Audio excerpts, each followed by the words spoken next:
continuous change, a world that is turning more and more global, or as some say, a world... Excellencies, ladies and gentlemen, I'm truly pleased and honored to address this prominent audience of business leaders and key decision makers from Europe, Asia, and even other parts of the world. The important issues being discussed here today at the Globe Forum, such as female leadership, energy use, climate change, modern technologies and sustainable development, are relevant to us all. I encourage the participants of this forum to use the valuable information that will be presented here to further the notions of social and corporate responsibility which need to be strengthened if we are to make this world a better place for the future generations, just as Madam Minister has pointed out.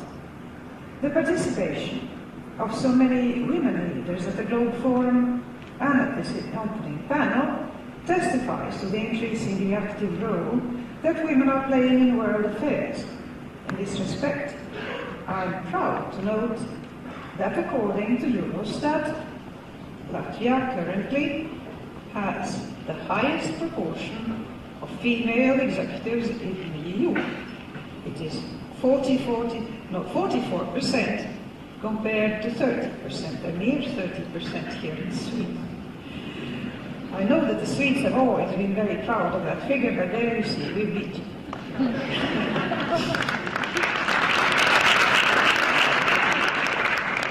The stereotype that women are not fit for positions of authority and responsibility is one of the most resistant to change.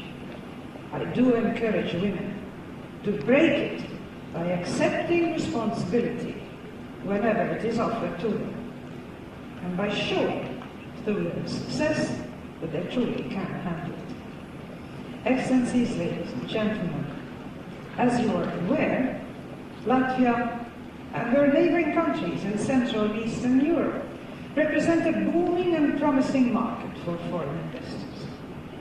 Our transition to market economy and to democratic political systems began less than 2 decades ago, with the collapse of communist totalitarianism and the breakup of the former Soviet Union.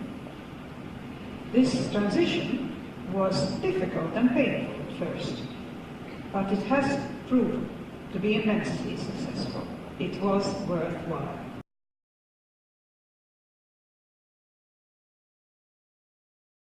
The main factors behind investors' decisions to invest in Latvia are an advantageous geopolitical location, cost advantages in knowledge-intensive and added-value sectors.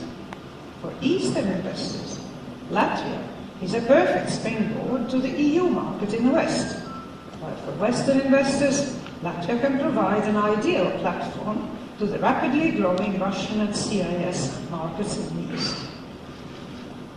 Latvia has been serving as a bridge between the East and the West since the early Middle Ages. It boasts an advanced transit infrastructure that includes 3 large ice-free ports, and that's no small matter on this 57th parallel north or 58th parallel north, and a well-developed railway network that is fully interconnected with Russia. It is also highly suitable for high-capacity cargo transfers. Latvia has also been developing modern and competitive industrial parks, as well as attractive technological business parks, logistics centers, and special economic zones. In a wider context, Latvia is working to serve as a key node along a promising trade corridor linking East Asia and Europe. With major bottlenecks and security concerns along the traditional east-west sea routes, land transit is growing rapidly between Europe and Asia. The new Silk Road is indeed in the making, and Latvia is becoming one of its trade centers.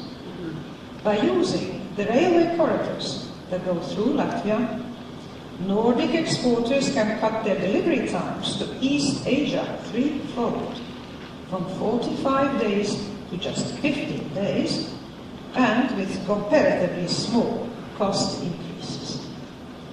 Asian exporters can likewise optimize their deliveries to the Nordic countries through Latvia. In addition, there are still vast, underdeveloped areas for the construction of new terminals at Latvia's busy ports.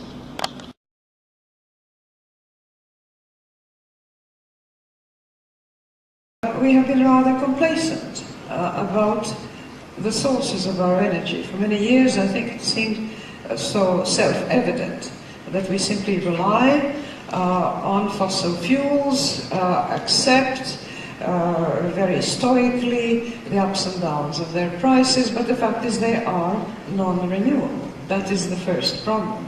The second problem is that a very large part of Europe, for a very heavy percentage of its energy resources, depends on one major source, and that is the Russian Federation. Yes. That strategically is unwise. Yes. I think in any one case, whatever it may be, putting all your eggs in one basket is most unwise.